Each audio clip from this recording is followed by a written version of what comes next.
नमस्कार दोस्तों, कृतिका कोचिंग में आपका स्वागत है। कक्षा 10 का पहला चैप्टर है वास्तविक संख्याएं। उसकी एक अभ्यास पूरी हो चुकी है। तो दूसरे अभ्यास पर जाने से पहले इसमें एक प्रमेय है जिसका नाम है अंकगणित की आधारभूत प्रमेय। तो इसको समझ लीजिए क्योंकि इससे क्वेश्चंस बोर्ड परीक्षा में पूछे जाते हैं। तो इसका कथन यह है कि प्रत्येक भाज्य संख्या को अभाज्य संख्याओं की घातों के गुणनफल के रूप में लिखने वाली विधि अंकगणित की आधारभूत प्रमेय कहलाती है। तो इसमें दो चीजें हैं, एक तो भाज्य संख्या और दूसरी क्या है, अभाज्य संख्या। यानी कि प्रत्येक भाज्य संख्या को अभाज्य संख्याओं के गुणनफल के रूप में लिखा जा सकता है। ये इस प्रमेय का जो है मेन कथन है। तो इसमें भाज्य और अभाज्य पहले समझ लीजिए। दो संख्याएं हैं, एक है भाज्य और दूसरी क्या है, अभाज्य। तो इनकी परिभाषा ये है कि भाज्य संख्या की परिभाषा ये है कि ऐसी संख्या जिसके दो या दो से अधिक गुणनखंड हो, यानी कि ऐसी संख्या जिसको दो या दो से अधिक संख्याओं से विभाजित किया जा सके तो वो क्या कहलाएगी, भाज्य संख्या कहलाएगी।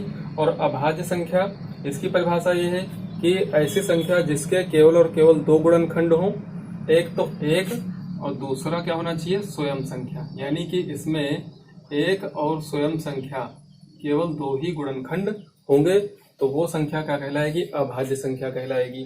जैसे अगर कुछ संख्याओं पर हम ध्यान दें तो जैसे 1, 2, 3, 4, 5, 6, 7, 8, 9, 10।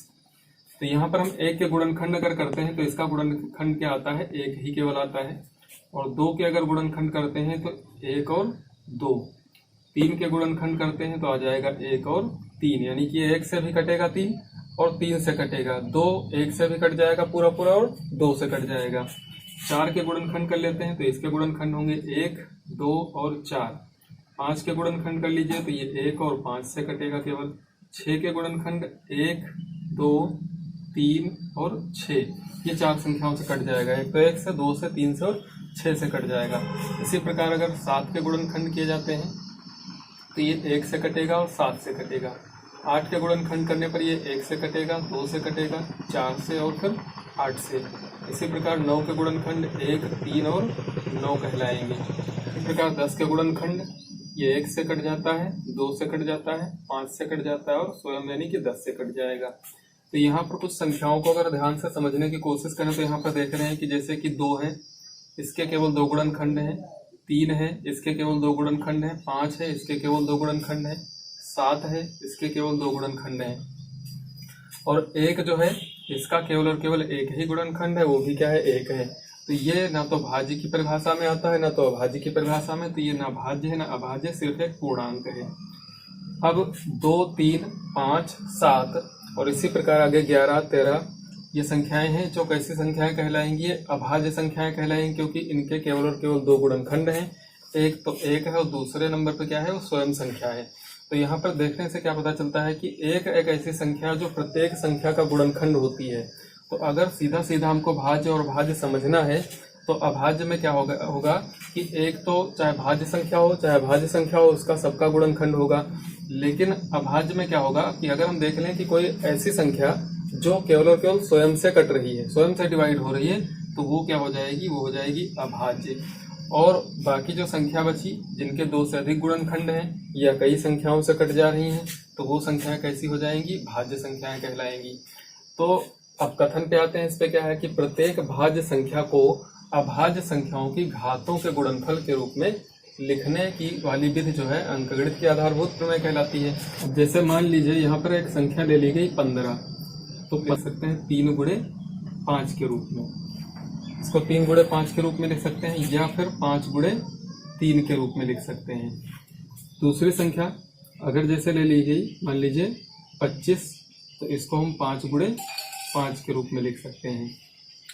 तीसरी संख्या मान लीजिए हमने ले ली 64, तो इसके जब गुणनखंड करेंगे तो ये गुणनखंड आ जाएंगे 2 गुणे 2 गुणे 2 गुणे 2 गुणे 2 और एक बार और 2 से गुणा कराएंगे। तो ये 2 और 2 की गुणा 4, 4 की 2 से गुणा 8, 8 की 2 से 16, 16 दूनी 32 और 32 दूना 64। यानी कि इसको हम लिख सकते हैं कि 2 की घात 1, 2, 3, 4, 5, 6, 2 की घात 6 के रूप में 64 को लिखा जा सकता है। तो 64 क्या है, एक भाज्य संख्या है, और 2 क्या है, एक अभाज्य संख्या है। ठीक है, तो प्रत्येक भाज्य संख्या को अभाज्य संख्याओं के गुणनफल के रूप में लिख सकते हैं। यही अंकगणित की आधारभूत प्रमेय कहलाती है। इससे क्या निष्कर्ष निकला कि प्रत्येक भाज्य संख्या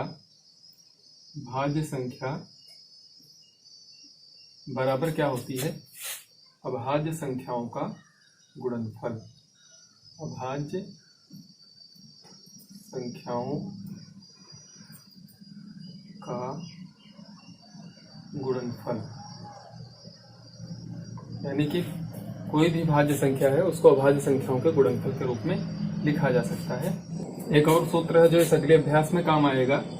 सूत्र यह है कि a गुणे b ये बराबर होगा HCF गुणे LCM के। यानी कि कोई दो संख्याएं a और b अगर दी हुई हैं तो उनका जो मासा होगा और लासा होगा, तो मासा और लासा का जो गुणनफल होगा उन दोनों संख्याओं के गुणनफल के बराबर होगा। इसको हिंदी में भी लिख सकते हैं कि पहली संख्या गुणे दूसरी संख्या बराबर मासा गुणे लासा।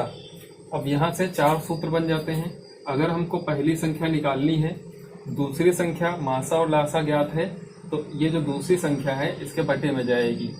अगर हमको दूसरी संख्या निकालनी है, पहली संख्या पता है, मासा पता है, लासा पता है, तो ये पहली संख्या इसके बटे में जाएगी।